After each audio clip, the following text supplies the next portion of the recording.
by 18, which is 23 groups times 18 groups. We know both factors, and we're trying to find the product.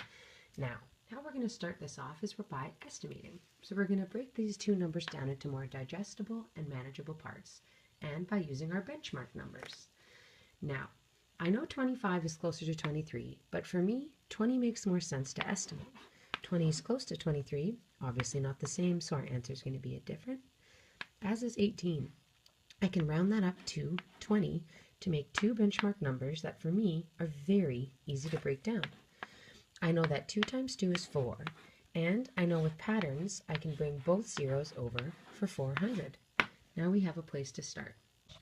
We've broken down the number 23 by 18.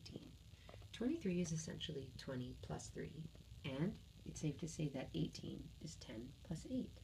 So we'll take both our factors and we are going to put them along the bottom and the side or vertical axes of this board. Now you can see how I've broken it down. 10 and 10, which is two rods, and I have 3 units representing 23, which is the larger number. Along the left, I've broken down 18 into 1 rod and 8 units. Looking pretty good, we can now begin to solve the equation. We're going to start along the bottom, and we are going to go 10 by 10, or 10 times 10, which we know is 100. We are going to go 10 times 8, which will make us 8, just along there, realizing that these all represent 10.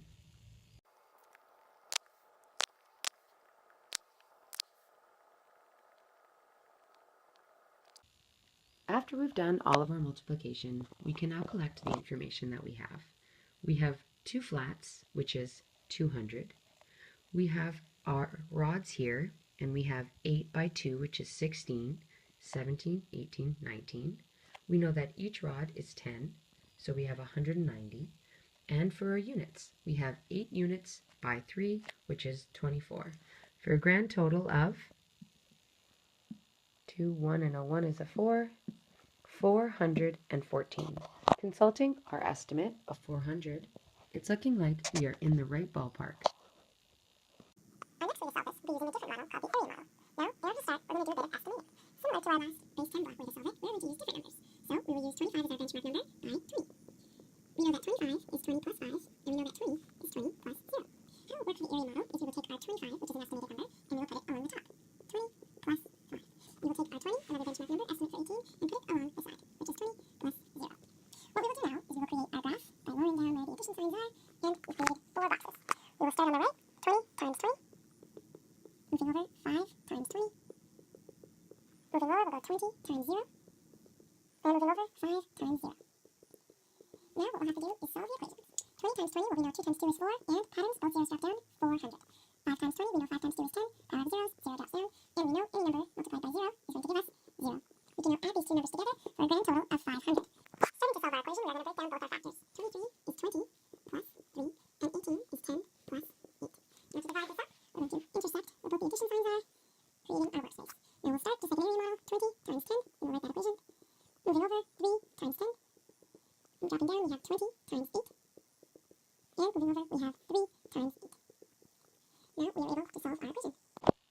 Solving the individual multiplication, 20 times 10, when we know 2 times 1 is 2, and patterns, both zeros drop down for 200. 3 times 10, we know that is 30. 20 times 8, well, we know 2 times 8 is 16, and power of 0 drop down, and we know 3 times 8 is 24. Now, we will add these numbers up for a grand total of, this one there, 11, 2, 1, and 1 is 4, so 414. Finding the equation, or finding the product for 23 times 18 using the area model. We've got our two numbers, or our two factors, 25 times 13, and we'll break those down into their individual numbers. 25 and 13, 1, 3, 13. We'll finish our rectangle off, interesting rectangle shape, and we will divide it off into a quadrant in between each numbers. But with the lattice method, we're not done. We're actually going to divide each rectangle in half, and we are going to continue the edge out so they don't just stop at the end of the rectangle. And now we have our working space. Now we'll start in the top right, and we will do our equation that's visible, 5 by 1. Now there's 2 positions in each rectangle, but we only need to worry about them if there's 2 digits in the number, such as 20 or 41. 5 times 1 is 5, so we'll put a 0 there and a 5, 1.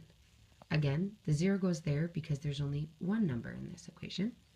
5 by 3, that's 15, with the 1 and the 5. Moving over here, 2 times 1 is 2, so a 0 and a 2, and 2 times 3 is 6, so a 0 and a 6. We will now calculate all the numbers that are within the rectangle. So starting in this quadrant and in this row, we will go, the numbers that are in here are 5, so we'll drop down the 5.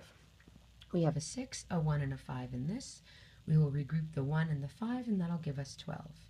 Now, we can't actually put 12 there, so we're going to have to exchange.